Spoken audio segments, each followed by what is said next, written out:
Kamusta po mga katambay? Muli po si Kamanong po sa Tambayang Makabayan. Ito po, komentuhan po natin yung isang balita. Ito po, nakakalungkot po ito. Sa kabila po na tayo po panatiko ng Amerika, lalo po ng presidente po ng Amerika, ito po, malaking problema po ng Ukraine ngayon. Pag hindi po naaprubahan ang kanilang aid na tulong ng Amerika, ng Kongreso o Senado sa Amerika, talo po, babagsak po ang Ukraine sa kamay ng Russia, mga katambay. Ito po, hindi po ang presidente lang ang nagdidesisyon kung ikaw ay tutulungan. Kailangan aprubahan po ng Senado at ng Kamara ng United States. Yan po sana maging aral po sa atin. Ito pong nangyayari sa Ukraine na sobrang tapang natin sa pinag-uusapan o pinag-aawayang teritoryo sa ating bansa na ayaw na natin makipag-usap at parang kaya na natin makipagyera. Ganito po ang dadanasin ng ating bansa na sasabihin tayo'y nasa likod nila, nasa likod natin sila. Ganito ang Ukraine na nasa likod din nila ang Amerika, mga katambay. Pakinggan po natin ang balita, mga katambay. Nangangamba sa Ukrainian President Volodymyr Zelensky na matatalo sila sa giyera kontra Russia kung hindi aaprubahan ng US Congress ang military aid para sa kanila. Sa pakikipagpulong niya sa isang fundraising group, sinabi nito na mahalagang mapagtuunan dito ng pansin sa lalong madaling panahon. Nagbabala rin ito na kung mabibigo sila sa laban na ito, marami pang bansa ang aatakihin ng Russia. Nagpasa ang US Senate noong Pebrero ng $95.3 billion foreign aid kasama ang para sa Ukraine at Israel. Ngunit sa ngayon ay hindi pa rin nagtatakda ng botohan si House Speaker Mike Johnson para maipasa ang package para sa Ukraine. Yan po mga katambay. Napakalaking pera ang hinihingi po na pledge, tulong ng Ukraine na hindi pa po pinapansin at inaaprubahan po ng Congress ng Amerika. Kaya po napakahirap po ito. Ito po sana ay maging isang babala sa ating bansa, lalo po sa ating Pangulong Marcos na huwag tayo basta-basta papasok sa isang bagay, lalo pagdating sa pakikipagyera o pakikipagdigma. Nangaasahan lang natin tulong ng ating mga sinasabing idolo ng mga taga-Western o taga-North ng North America. Mahirap po mga tambay. Tingnan nyo, pag hindi basta-basta makapagre-release ng perang pledge, ang Amerika kailangan busisiin pa at pag-aralan ng Kongreso o Congress ng Amerika, mga katambay. Kailangan ng Ukraine ang support ng Amerika, lalo, sa pandigma. Pero alam naman natin na nagkakaproblema ang Amerika pagdating sa kaperahan, di ba? At talagang pinag-aaralang mabuti ng Congress yan. Ang lagay ba naman, di ba? Di ba? Simple lang yan. Ang lagay ba naman? Lahat na lang ng ating asset ay itutulong na lang natin, lalo kung pera na bilyon-bilyon ang i-release mo sa hindi mo naman giyera. Hindi po giyera ng Amerika ang giyera ng Ukraine, di ba? Sa Russia. Pero nanganganib po, di ba? Nanganganib. Pagka natalo po ang Ukraine, mga katambay, talo po, lugi. Malulugi ang Amerika at ang Western. Dahil alam naman po natin, ang giyera, kung sino manalo, siya ang may malaking pakinabang dun sa tinalo niya. Di po ba makatambay? Ito po. Dahil alam naman po natin at alam naman po natin kahit i-search natin na hindi kaalyado ni Joe Biden ang Kongreso sa Amerika. Ang nanalo po ron, majority ay Republican, mga katambay, sa Kongreso. Alam naman natin sa Kongreso, di ba? Sa Kamara, nag-uumpisa ang budget ng bansa. Ganon din po sa Amerika. Kaya nagdidelikado po na dinadidelay po ang budget o tulong o pledge na papunta sana sa Ukraine. Hindi basta-basta pera, mga katambay, ang i-release po ng Amerika para lang pasabugin, para lustayin ang pera doon. Di ba? Kaya mag-isip-isip po tayo, mga katambay. Dahil po, pagka sumigi po tayo ng sumigi, na lakasan natin ang loob natin, ganyan po. isang example na po ito mga katambay, na huwag tayo basta-basta, maniniwala kung sa salita lang. Kasi hindi naman kontrolado ng isang presidente lahat ng nangyayari sa bansa mo, lalo ng Amerika. Dahil ang Amerika, hindi kontrolado lahat ng presidente ngayon. Ang Senado nila at ang Kongreso. Hindi katulad sa Pilipinas.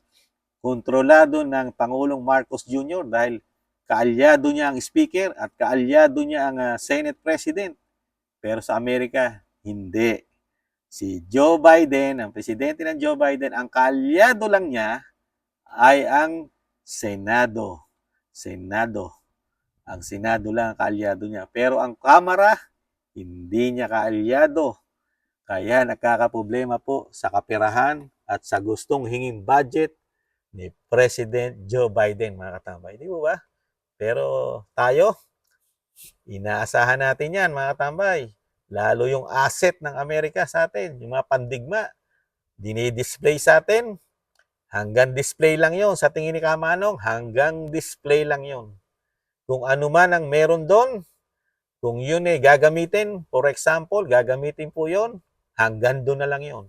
Pero yung susunod na batch na para paputukin ulit yon, malaking question mark na po yon, mga katambay. Dahil sa panahon ngayon, gising na rin po ang mga Amerikano. Gising na. Naghihirap po sila, kakatulong. Nauubos po ang pera ng Amerika sa kakatulong po. Tinutulungan pa nila ang bansang Israel. Namumblema na sila sa tulong sa Ukraine. Dadagdag pa ang Pilipinas dahil sobrang tapang ng mga Pilipino. Di ba ba? Ganyan ang dadanasin natin pagka tayo hindi nag-isip, mga katambay. Hindi nag-isip ang ating pamahalaan. Mas malala pa abutin natin sa Ukraine. Di ba ba? Dahil halos ubos na ang pondo ng Amerika sa Israel pa lang at sa Ukraine. Isasama mo pa ang Pilipinas, di umano. Hindi kasi alam at hindi rin kasi nag-aaral o nagsusuri ang ating mga matatalino, mga chikas at mga isimada vloggers, di ba? Hindi lang naman hindi lang naman Russia ang lumalaban sa Ukraine. Di ba? Kung ang Ukraine may suporta, may nakukuha sa suporta ang Ukraine sa Amerika, sa North America, di ba? Kasama na Canada kamo. At sa Western, sa European country, sa tingin niyo po ba walang sumusuporta sa Russia, mga katambay? Dahil alam naman natin, yung ibang Muslim country na galit sa Israel, malaking posibilidad na sumusuporta sa Russia yan. Unang supporters ng Russia, sino? Yung pinakamayaman sa buong mundo, mga tambay. Sino? China. Number 1 supporters ng Russia. Paano mo tatalunin basta-basta ang Russia? Ang sumusuporta ay napakaraming pera. Nahandyan pa yung isang presidenteng buwang. Di umano. Yung taga North Korea. Sinusuportahan din po niya ng Russia, mga katambay. Pero ang Ukraine, sinusuportahan siya ng maraming bansa, pero kinakapos pa rin siya. Dahil yung kalaban niya, mayamang bansa ng Russia, kakampihan pa ng mas mayaman sa kanya. Paano mauubos ang asset nun? Di ba? May supply.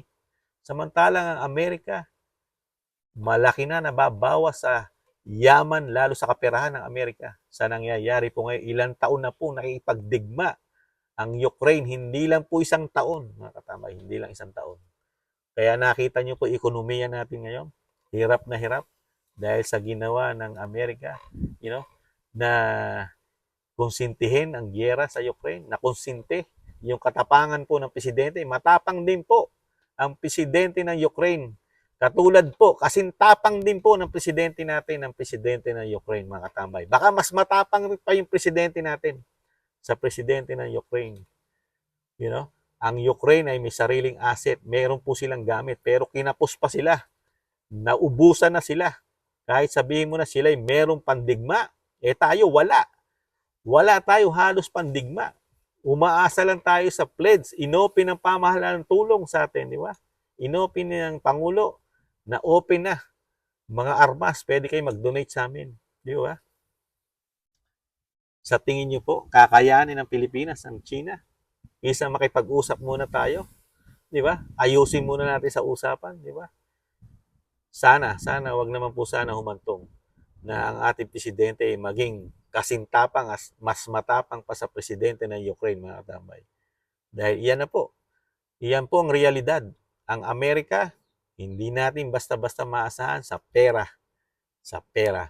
Dahil hindi lang naman ang presidente ay nagre-release ng pera ng kanyang bansa.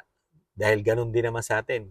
Ang kinamalas lang po ni President Biden, hindi niya kaalyado ang dalawang kamara sa Amerika. Isa lang ang nakuha niya, Senado. Pero ang gumagawa ng budget sa Kongreso o sa Kamara. Kaya mabigat po ang pagdadaanan po ng Ukraine, mga tambay. At lagi ko sinasabi, bumababa po ang survey po ng President Biden po nitong darating na November. Meron pong halalan sa Amerika at naungusan na po siya ng presidente na dating presidente na si Donald Trump, mga katambay. At mismo si Donald Trump ay ayaw ng giyera dahil mismo siya nagpahayag, inuulit ko palagi, nagpahayag sa isang American news ang dating presidente si Donald Trump na ayaw niya ng giyera. Pag siya'y nanalo, within 24 hours, ititigil niya ang suporta sa Ukraine. Tapos tayo, umaasa sa Amerika ng suporta. Di ba? Paano kung matalo ang Biden? Kanino kayo aasa? Saan tayo aasa? Kay Biden na hindi na presidente? Di ba? Isip-isip lang po, di ba? Huwag masyadong matapang, mga tambay. Ito po isang na po sa atin ito. Pinakikitaan na po tayo ng isang babala. Babala po ito sa atin, mga Pilipino, sa ating bansa. Babala ang nangyayari. Pinakita na po ng may kapal kung ano ang realidad na yung ginagawa o sinasabi mong paghanga at pagsuporta sa ng Amerika. Ganyan po ang nangyayari sa Amerika. Yung pag-release ng pondo. Hindi nila basta-basta ibinibigay yan sa dapat nilang tulungan. Pinag-aaralan muna nila yan. Di ba? Tingnan nyo. Kaya mismo presidente ng Ukraine, nag-aalala na siya ngayon. Dahil ikatatalo niya ang pera na hinihintay niya na wala pa hanggang ngayon, mga tambay. Huwag naman sana mangyari sa ating bansa yan, mga tambay. Kayo po, ano po masasabi niyo, mga tambay? Komentuhan niyo rin po ang nangyayari sa Ukraine at Amerika at malaki ang posibilidad na wag naman sana mangyari sa ating bansa. Di po ba, mga tambay? Excuse me po. Yun lang po, mga tambay. Si Kamano po. Siyempre, nag-iiwan pong ingatan po tayo ng may kapal, lalo ang ating bansa. Siyempre, ingat-ingat po at tiis-tiis lang. Makakabangon pa tayo muli. Bye-bye!